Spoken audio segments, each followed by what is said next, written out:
Saya tuh dari dulu tuh officer nggak ngerti apa-apa, tiba-tiba ditunjuk sebagai PPIC dan itu harus menganalisa semua kondisi di lapangan. Assalamualaikum warahmatullahi wabarakatuh. Kembali lagi dengan saya Rizky di edisi sharing. Pada kesempatan kali ini saya bersama rekan saya, sekaligus teman saya nih. Nah, teman saya sudah lama, jadi akan sharing yaitu berdasarkan pengalaman yang bersangkutan ya. Jadi apa saja nih pengalamannya, terutama di dunia industri nih. Oke, silakan Pak, bisa perkenalkan diri. Oke, terima kasih Mas Rizky untuk kesempatan hari ini. Perkenalkan, nama saya Risnandar. Hari ini atau dalam waktu sekarang itu saya masih bekerja di salah satu perusahaan, itu di perusahaan swasta ya, di Karawang terbesar. Kebetulan saya di bagian PPIC dan cukup lumayan lama di bagian tersebut. Kira-kira dari tahun berapa nih Pak? Saya itu PPIC itu di tahun 2011. 2011. 2011. Pasti berapa tahun tuh ya?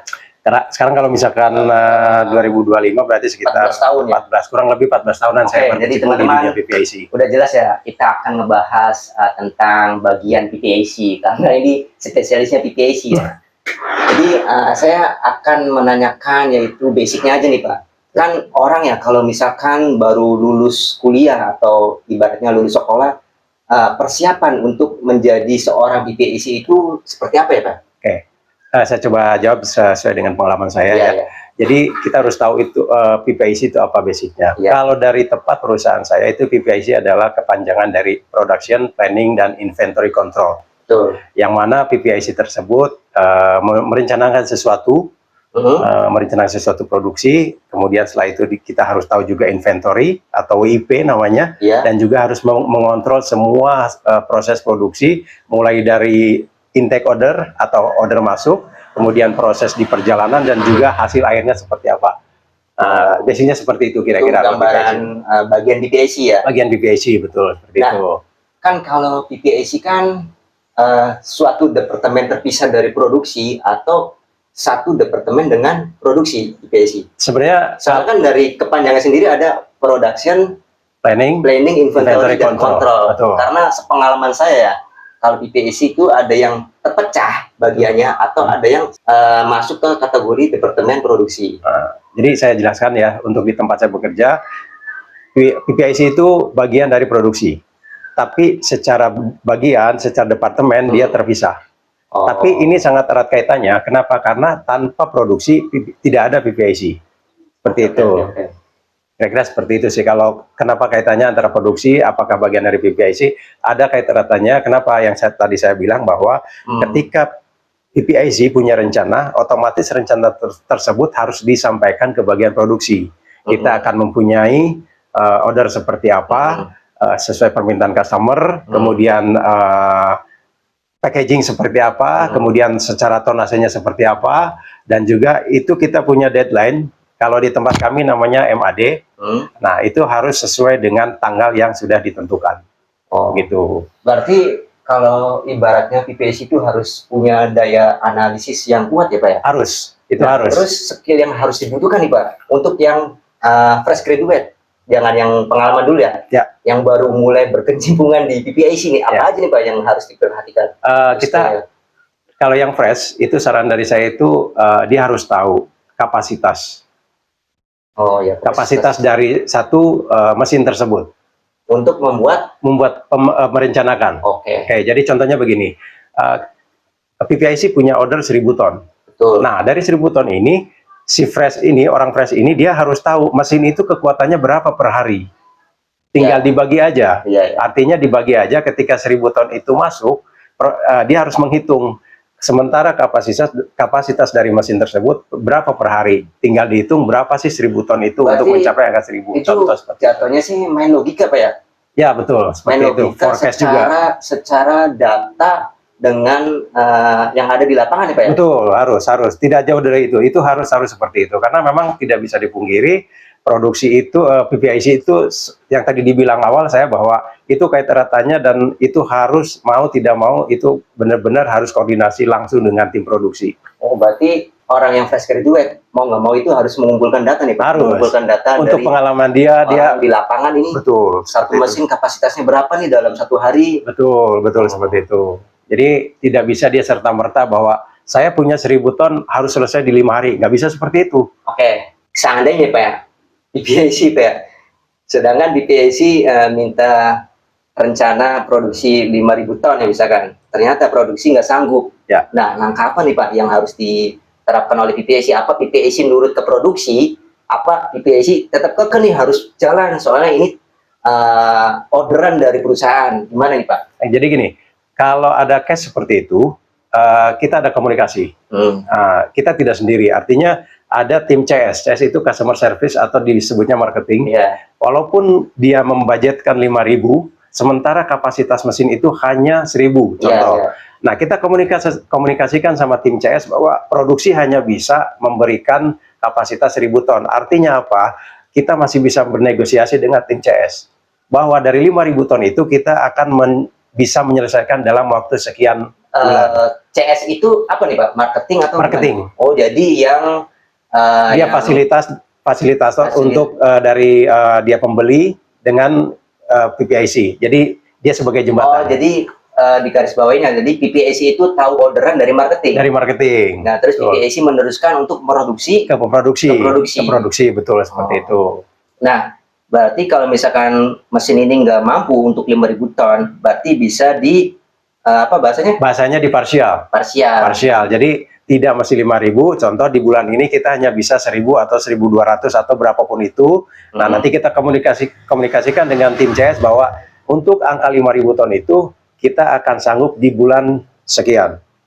Nah, kalau boleh tahu di PIC itu apakah harus ngerti cara perhitungan packaging Pak? Misalkan ya, ini ibaratnya Pak kayak bikin bakwan ya. Bikin bakwan kan ada terigu, komposisinya kan ada sayuran dan lain-lain. Apakah PPIC harus mengetahui seperti itu atau hanya membuat planning aja atau gimana? PPIC itu yang paling utama itu adalah sama produksi itu yang tadi dibilang salah satunya contoh bakwan pretelannya, artinya harus tahu packagingnya.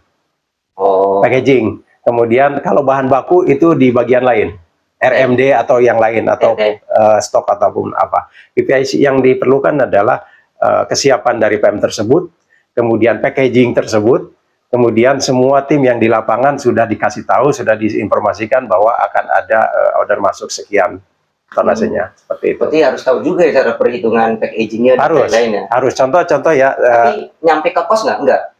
Itu sudah diperhitungkan. Oh, sampai ke kos. Sampai kos itu dihitungkan nanti di Business. Artinya apa? Artinya ketika contoh kecil, kita ada salah satu order untuk mencapai 1 ton itu berapa sih packaging yang dibutuhkan? Seperti itu. Nanti hitungannya ada secara sistem tuh. Kosnya itu ada sekian gitu. Itu kira-kira. Berarti ibaratnya sih tombaknya perusahaan mungkin selain marketing untuk penjualan, PPIC juga yang mengatur supaya produk tersebut jadi. Sebenarnya kalau secara organisasi semua terlibat. Jadi tidak mesti CS saja, tidak mesti PPIC saja, tidak produksi, semua terlibat, elektrik dan lain-lain. Namanya juga dalam satu perusahaan ya, kita tidak bisa teamwork. Jadi kita tidak bisa menjamawakan diri bahwa ini berkat saya, tidak, karena semuanya terlibat. Iya, karena hal sekecil apapun semuanya terlibat. Iya sih, soalnya sepengalaman saya tombak utama di perusahaan kan di marketing. Ketika marketing nggak bisa ngejual, otomatis kan perusahaan kan akan goyang. Tapi di balik itu kan ada kualitinya juga, ada delivery-nya juga. Seperti itu. Ada tim. Saya mau menanyakan lagi nih Pak, seandainya PPIC ya ada orderan yang tidak bisa tercapai, itu biasanya kenapa Pak? Itu salah satunya ada, kalau delay itu kita harus tahu root cause-nya itu seperti apa, akar permasalahannya itu di mana. Contoh, mesin tersebut sedang mengalami masalah di bagian part-part tertentu. Yang harusnya dia 1.000 ton, saya nggak bisa 1.000 ton. Kenapa? Karena ada masalah di bagian ini, di bagian tertentu gitu ya. Nah, itu kita harus sampaikan. Artinya apa? Kondisi apapun, planning apapun, ketika ada kendala di lapangan, kita harus menyampaikan ke tim depan, tim CS. Seperti itu. Artinya apa? Jangan sampai putus informasi, putus komunikasi sehingga mereka menganggap bahwa sanggup. Kan nggak bisa seperti itu, nggak bisa. Kadang produksi juga kadang memikirin udah oke, sanggup. nggak bisa, nggak bisa. Padahal kondisi di lapangan kan Iya, kita nggak tahu namanya plan unplanned kan. iya. Nah, kita berencana memang seperti itu, tapi di kondisi Tapi di kan, lapangan iya. unplanned itu ada hal-hal yang membuat unplanned tersebut terjadi gitu. Ya, itu kan secara teori, Pak. Tapi kalau secara lapangan, kadang gimana caranya, oke, yang Bisa penting gitu ya, target masuk. betul. Memang kadang ada salah satu yang harus diwajibkan, tapi memang ketika semuanya memfokuskan di contoh ya, ini kan kayak semacam customernya itu benar-benar red carpet.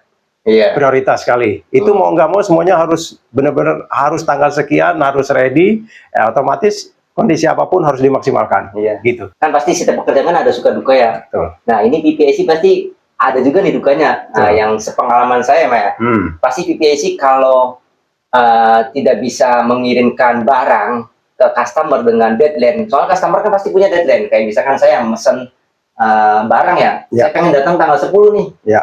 Nah, ketika di suatu perusahaan atau yang merencanakan PPIC tidak bisa memenuhi persyaratan nih, apakah ada duka entah potong gaji atau gimana ya, atau gimana saya bilang? Kalau masalah duka dari PPIC itu yaitu delay satu, yaitu penyakit. Delay. Nah, tapi kita yang tadi saya bilang bahwa komunikasi apapun bentuknya yang menyebabkan produksi tersebut unplanned atau delay kita harus sampaikan. Nah, yang tadi Mas Rizky disampaikan bahwa saya mau tanggal 10. Iya.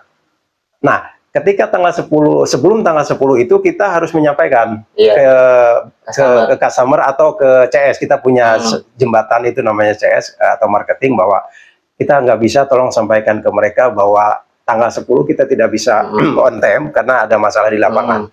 Saya pikir sih itu hal yang lumrah atau umum ya, karena namanya kita berencana. Tapi kalau kondisi di lapangan memang terjadi unplanned, ya mereka harus paham. Yang saya maksud itu maksudnya kalau udah melebihi tanggal deadline, itu apakah kena cas kita bayar ke customer atau gimana? Nggak ada. Sepengetahuan saya dan tim di tempat kerja saya itu tidak ada kena cas ataupun potong gaji lah bahasanya gitu ya. Iya. Sampai hari ini nggak ada. Paling ntar jatuhnya customernya rada ragu mungkin ya. Delay mulu kali.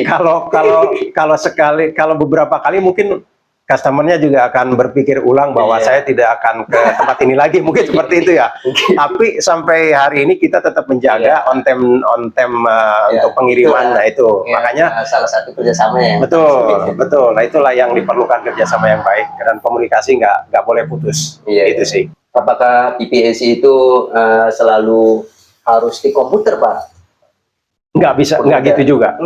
Nggak gitu. Kenapa? Karena kita harus tahu kondisi lapangan. Jadi nggak mesti harus di komputer terus ya? Betul. Kalau saya pribadi, saya bekerja di kantor itu 70% 30%. Artinya 70% kita main data, komunikasi sama tim yang ini sama kita, CS dan lain-lain. 30% kita harus tahu. Meeting ke lapangan kan kita nggak bisa kita mengandalkan dari sistem MS Team ya. Betul. Nah, kita harus ke lapangan juga, kita harus tahu. Apalagi kita kalau ada masalah di lapangan, oh ini fisiknya seperti ini. Berarti pandangan saya ini kayaknya yang fresh graduate agak berat nih, soalnya ini harus main analisis data nih. Itu satu. Jadi nggak sembarangan. Tapi jangan takut untuk menjadi PPIC. Kalau menurut saya ya, karena jangan takut untuk menjadi PPIC. Kenapa? Karena semua itu dari nol, kayak dari aja pasti dari awalnya apa? Saya tuh dulu tuh officer nggak ngerti apa-apa, tiba-tiba ditunjuk sebagai PPIC dan itu harus menganalisa semua kondisi di lapangan. Saya mau menanyakan, Bapak ini pertama langsung jadi PPIC atau dulu di quality atau di mana? Enggak, dulu itu saya pertama kali tempat kerja saya itu dulu di salah satu project engineering. Project, kemudian setelah project saya jadi officer. Kemudian setelah officer saya dikasih tugas untuk memonitor lapangan, sambil belajar. Setelah itu ya dipercaya sebagai PPIC ya, sampai hari ini saya berbicara ya ditugaskan sebagai kontrol dan monitoring. Berarti ya udah berapa 14 tahun yang ngerasain pahit manisnya. Pahit manisnya, alhamdulillah. Pasti kan PPIC itu kendalanya itu sama orang produksi dan quality pasti. Betul. Terus juga sih.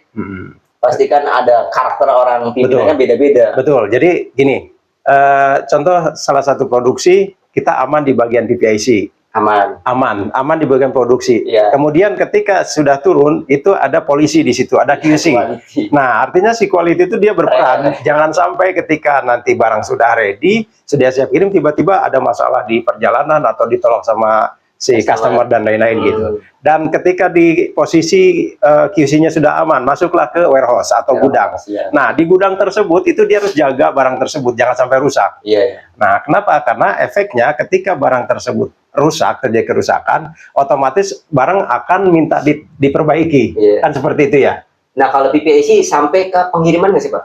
Enggak. Atau lepas tangan sampai warehouse aja yang Warehouse saja. Itu nanti bagian pengiriman ada bagian shipment atau logistik. Berarti yang penting PPAC mah barang udah jadi, Udah ready, ya udah selesai gitu. tinggal yang mengatur pengiriman orang. Itu shipment atau logistik. Oh, Gitu. Oke teman-teman, mungkin sharing mengenai PPAC yang disampaikan oleh Pak Risnander ini bisa bermanfaat ya buat teman-teman untuk berkarir utamanya di bagian PPAC, terutama untuk yang baru lulus yang belum punya pengalaman. Jadi jangan takut yang disampaikan Pak Risnander, semua itu belajar dari nol, nggak ada semua langsung expert ya atau langsung bisa. Semua itu pasti dari nol. Saya juga sekolah dari nol, dari TK, SD, di sama bekerja juga dari nol. Kecuali teman-teman yang sudah punya pengalaman, nah, otomatis beda lagi penyelesaiannya. Nah, saya akan menanyakan yang terakhir yaitu tips untuk yang baru lulus ketika mau ngelamar di PPAC. Itu tipsnya apa ya, Pak? Saya sekali lagi hanya menyampaikan saran untuk teman-teman yang akan masuk atau melamar sebagai PPIC. Yang pertama adalah kita harus bisa menganalisis data. Betul. Kemudian yang kedua, cari referensi dari yang lain. Kenapa? Karena kita itu pengalaman bukan hanya di sini saja, di tempat lain atau di media sosial atau di manapun apapun namanya itu. Ini referensi sangat bagus saya sekali. Saya setuju sekali yang nomor 2 nih. Soalnya orang yang fresh graduate atau yang baru lulus kadang di interview ya, wah saya dapat panggilan PPAC nih, nggak ada persiapan. Dia sama bingung sekali mungkin dia bingung mau kerjanya itu seperti apa. Iya. Harusnya kan lebih apa ya namanya, lebih apa tak? Inisiatif betul. Tinggi ya. Betul. Dan makanya itu saya sih hanya menyarankan bahwa kita harus cari referensi dari tempat manapun. Teman-teman mungkin ada siapapun untuk dari PPAC itu seperti apa gitu kan. Istilahnya dari situ juga kita belum lagi kita nanti akan masuk dengan tim lain yang mungkin secara karakter akan berbeda-beda kan gitu ya. Cuma paling nantilah ketika mungkin. Ya, seperti itu. Tips yang referensi itu aja, referensi dari tempat-tempat lain gitu. Nah, jadi gitu ya teman-teman, untuk yang baru lulus ketika dapat panggilan interview ya, buat bagian PPAC khususnya nih ya. Jadi banyak-banyak referensinya. Referensinya itu banyak dicari di YouTube maupun di Google. Jadi yang tugas utama PPAC itu seperti apa, pasti akan dipertanyakan seperti itu. Pasti itu.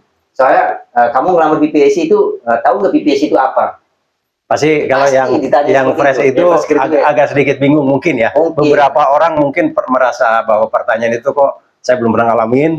Nah maka dari itu saya bilang sebelum kita ditanya seperti itu, ketika kamu sudah ada panggilan, nah, kamu cari referensi itu PPIC itu seperti apa sih pekerjaannya, seperti itu. Ya mudah-mudahan bisa membantu dengan adanya referensi dari Google ataupun dari media sosial yang mana. Video kita nih semoga membantu ya. Amin, amin. Jadi pekerjaan PPAC itu seperti apa itu hanya hampir paling 30% ya yang disampaikan oleh Paris, nggak semuanya. Pasti ada lagi yang ribet yang bikin kendala dalam PPAC pasti ada lagi. Ini hanya basicnya aja ya. Oke teman-teman, saya ucapkan terima kasih Pak Risnander. Sama-sama Mas Rizky. Sudah ikut di edisi sharing saya, di konten saya. Semoga Pak Risnander sehat selalu ya dan karirnya semakin cemerlang. Amin.